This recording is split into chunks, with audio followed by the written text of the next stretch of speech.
এগুলো হলো গমের বস্তা। মেঘ গ্রামে পাঠানোর জন্য আমাকে দায়িত্ব দিয়েছিল হরপ্রসাদ জমিদার, কিন্তু আমি না পাঠিয়ে আমার বাড়িতে নিয়ে এসেছি। তাতে কি হয়েছে? তুমি কি করে জমিদার হবে? হ্যাঁ, আরে পুরো কথাটা তো শোনো। এবার আমি ওদের গ্রামে রটিয়ে দেব। আমাদের জমিদার আর তাদের গম পাঠাবে না। আর তিনি 2 মাস ধরে লুকিয়ে লুকিয়ে গম শহরে বিক্রি করে দিয়েছেন চড়া দামে। এরপর সকল গ্রামবাসী জমিদার মশাইকে ঘৃণার চোখে দেখবে, আর সেই সুযোগেই জমিদার হয়ে উঠব আমি।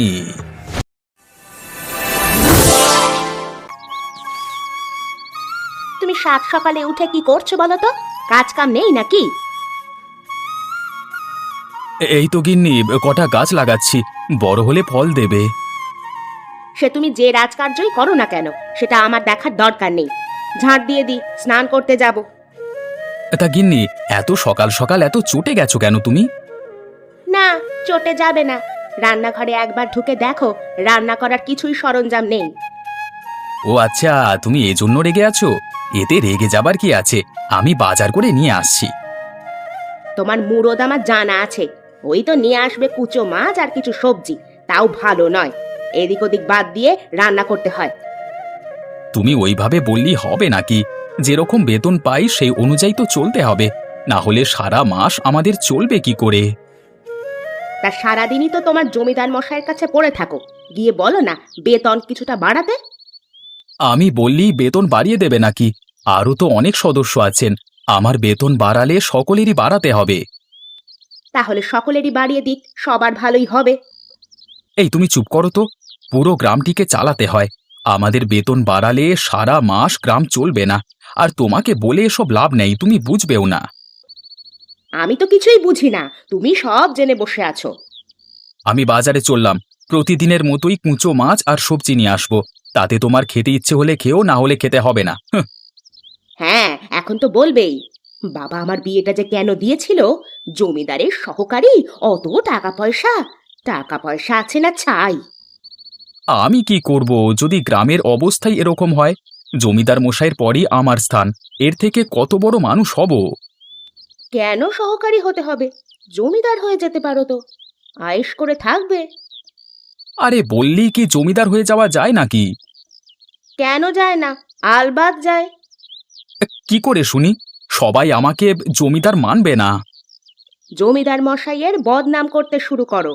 সকলে যখন ছি ছি করবে, সকলে যখন ছি ছি করবে, তখন নিজেই ওই পদ ত্যাগ করবে। আর যেহেতু তারপরেই তোমার স্থান, তাই তুমিই জমিদার হবে। হ্যাঁ, বেশ বলেছ তো তুমি। আচ্ছা, আমি দেখছি কি করা যায়। এখন আমি বাজারে যাচ্ছি। হ্যাঁ রবি, এই মাসে গ্রামের উন্নয়নে কত টাকা খরচ হয়েছে আর কত টাকাই বা রোজগার হয়েছে? গ্রামের উন্নয়নের খাতে বেশি খরচ হয় নাই, তার থেকে অনেক বেশি রোজগার হয়েছে এ মাসে। বাহ, এ তো ভারী চমৎকার খবর। হ্যাঁ কর্তাবাবু, সবই ঠিক আছে, কিন্তু হ্যাঁ, কি হয়েছে বলো? কিন্তু বলে থেমে গেলে কেন? প্রত্যেক মাসে বন্যা গ্রাম থেকে গম পাঠায়, আমরা টাকা দিয়ে কিনি, কিন্তু গত 2 মাস হলো তারা গম পাঠাচ্ছে না, বলছে নাকি ফলন ভালো হয়নি। ফলন ভালো হয়নি যখন, তখন ছেড়ে দাও। যখন পাঠাবে তখন কিনে নিও। কিন্তু কর্তাবাবু সবই ঠিক আছে, গ্রামে যে আঠার অভাব দেখা দিচ্ছে, আঠার দাম এখন প্রায় আকাশ ছুঁয়ে গেছে।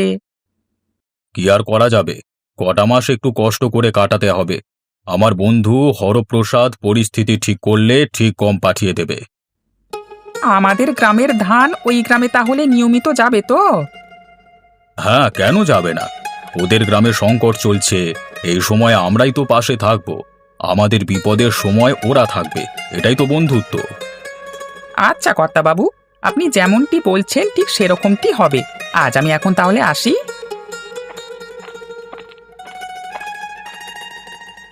আরে কোথায় যাবে তুমি? বাড়িতে এসেছো, একটু চা খেয়ে যাবে না? আগে হ্যাঁ, আপনি আমায় মাফ করবেন কর্তামা, আমার একটু কাজ আছে তাই বেরিয়ে যাব। ওইসব আমি কিছু শুনবো না। আমি তোমাদের দুজনের জন্য চা নিয়ে এসেছি, খেয়ে নাও। আরে রবি, অত লজ্জা করো না। তোমার কর্তামা দিচ্ছেন তো, না করতে নেই, খেয়ে নাও। কিন্তু কর্তাবাবু, আমি পাশের গ্রামের একটু খোঁজ খবর নেব। হ্যাঁ, নিতে চাইলে নিতে পারো, কিন্তু আমার পুরো বিশ্বাস আছে হরপ্রসাদের ওপর যে ও আমার বিশ্বাস ভাঙবে না। হ্যাঁ ঠিক আছে বাবু। হ্যাঁ তবুও আমি একবার কারোর সাথে দেখা হলে জিজ্ঞাসা করব। তুমি যেটা ভালো বুঝবে সেটাই করো, আমার কোনো আপত্তি নেই। হ্যাঁ ধন্যবাদ কর্তাবাবু। কর্তাবাবু, ভেতরে আসবো? হ্যাঁ এসো, তোমার জন্যই তো অপেক্ষা করছিলাম।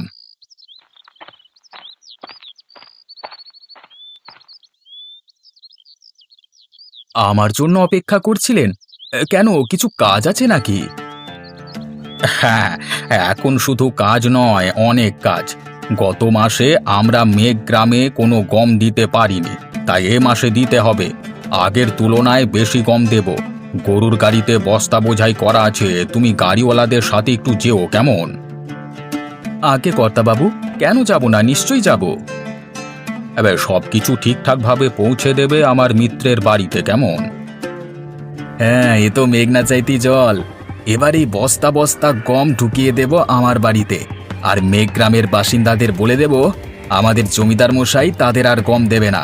তিনি এখনই লুকিয়ে লুকিয়ে গম শহরে বিক্রি করে দিচ্ছেন। সবার কাছে আমি ভালো সাজবো, আর জমিদার মশাইকে খারাপ করে দিয়ে তাড়িয়ে দেব গ্রাম থেকে।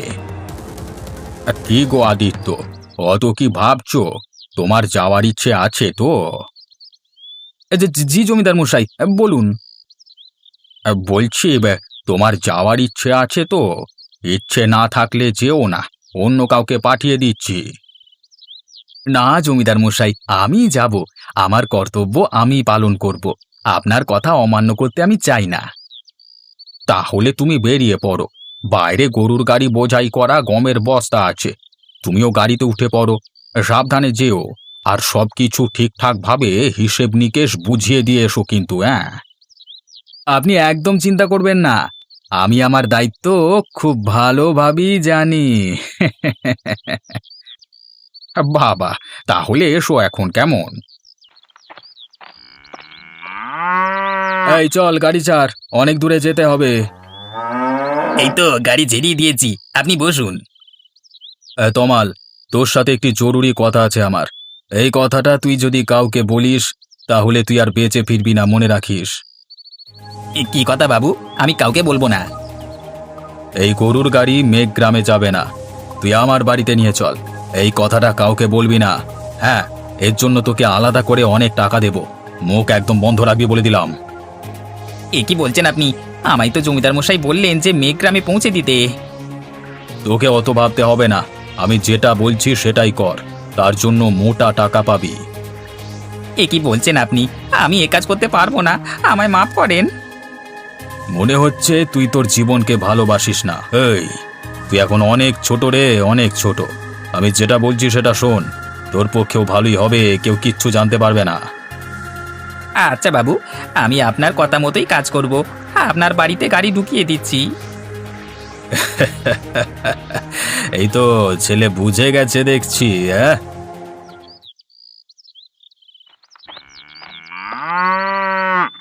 এ কি গো, বস্তা বস্তা এত কি এনেছো? আরে একটু থামো, আগে সবকিছু ঠিকঠাক করি, তারপর সব বলছি। এই তমাল, তোর গরুর গাড়িটা আর একটু ভেতরের দিকে ঢুকিয়ে দে। পাঁচিল দিয়ে ঘেরা বাড়ি, কেউ দেখতে পাবে না। কালকে সকালে এসে গরুর গাড়ি নিয়ে যাস। আগে বাবু, আপনি যেমন বলবেন। এই নে ধর তোর কাজের বকশিস।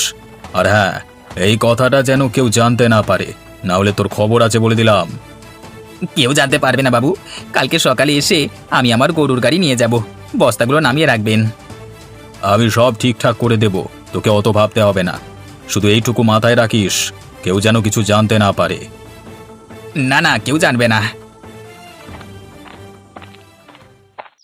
এই এই তুমি কি করতে চাইছো বলো তো? আমি তো কিছুই বুঝতে পারছি না। হ্যাঁ, তুমি বললে না আমাকে জমিদার হতে, ওটার জন্যই প্রস্তুতি নিচ্ছি। অত ঘুরিয়ে পেঁচিয়ে না বলে একদম সোজাসুজি বলো, আমি কিছু বুঝতে পারছি না। এগুলো হলো গমের বস্তা। মেঘ গ্রামে পাঠানোর জন্য আমাকে দায়িত্ব দিয়েছিল হরপ্রসাদ জমিদার, কিন্তু আমি না পাঠিয়ে আমার বাড়িতে নিয়ে এসেছি। তাতে কি হয়েছে? তুমি কি করে জমিদার হবে, হ্যাঁ? আরে পুরো কথাটা তো শোনো। এবার আমি ওদের গ্রামে রটিয়ে দেব, আমাদের জমিদার আর তাদের গম পাঠাবে না। আর তিনি 2 মাস ধরে লুকিয়ে লুকিয়ে গম শহরে বিক্রি করে দিয়েছেন চড়া দামে।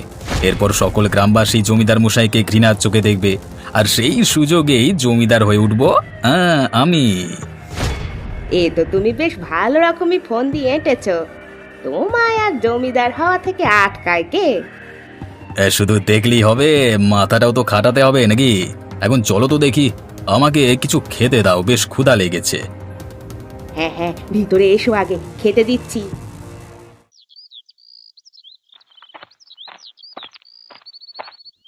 কি ভাই, কেমন চলছে? সব ঠিকঠাক আছে তো পারে? হ্যাঁ দাদা, সবকিছু ঠিকঠাকই চলছে, শুধু আপনাদের গ্রাম থেকে গম আসছে না তো, তাই আটার অভাব দেখা দিয়েছে। হ্যাঁ ভাই, আমাদের জমিদার মশাইয়ের জন্য তোমাদের এই দুর্দশা, বুঝলে বন্ধু? কেন দাদা, কি হয়েছে? হরপ্রসাদ বাবু তো খুব ভালো মানুষ। হ্যাঁ হ্যাঁ, জানা আছে কত ভালো মানুষ। তোমাদের কত বড় ক্ষতি করে যে দিচ্ছে তোমরা জানো না বন্ধু। কেন দাদা, কি ক্ষতি করেছেন উনি আমাদের? আমায় বলুন, না হলে যে বড় বিপদে পড়ে যাব আমরা। তোমাকে একটা কথা বলি, কাউকে বলবে না। আমাদের বন্যা গ্রাম থেকে তোমাদের মেঘ গ্রামে তো 2 মাস কম যায়নি। কেন যায়নি জানো? হ্যাঁ, গমের ফলন ভালো হয়নি, তাই জন্য আসেনি, এটাই তো বলেছেন হরপ্রসাদ বাবু। আমি তোমাকে সত্যিটা বলছি, তোমাদেরকে যা বলেছেন সব বাজে কথা। হ্যাঁ হ্যাঁ, সত্যিটা আমাকে বলুন, কেন গম পাঠায়নি হরপ্রসাদ বাবু? আমি তো ওনার সহকারী, আমি জানি সত্যিটা, যেটা উনি সবার থেকে লুকিয়ে গেছেন। উনি এই 2 মাসে গম শহরে চড়া দামে বিক্রি করেছেন, তাও আবার লুকিয়ে, যাতে তোমাদের গ্রামের মানুষ জানতেও না পারে, তাই পাঠায়নি। এবারও দেবে না গম। সে কি, হরপ্রসাদ বাবুর তলে তলে এই? আমরা তো ওনাকে খুব ভালো মানুষ বলেই জানতাম।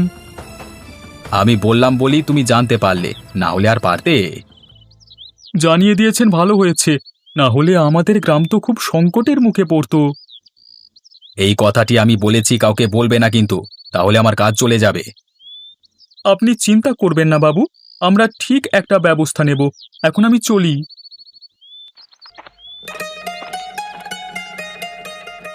হ্যাঁ গিন্নি, এবার আমার জমিদার পদে বসা একদম পাকা করে ফেলেছি বললি হয়।